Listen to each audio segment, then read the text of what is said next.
Welcome back to another technical deep dive here in the debug zone.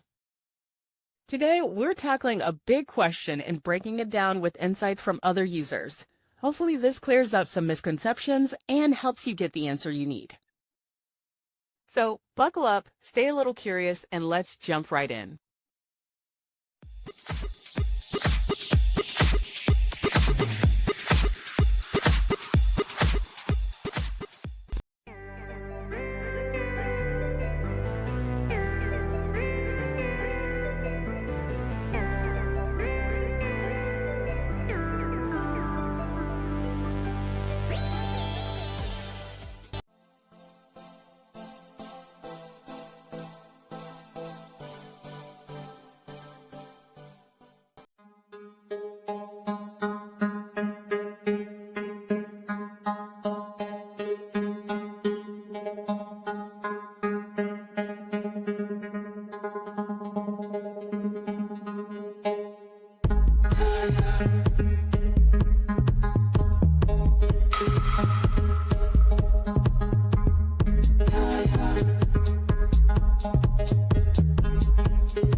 And that's a wrap.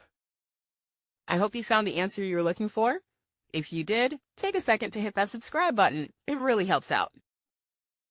And let me know in the comments which solution worked best for you. See you next time in the debug zone.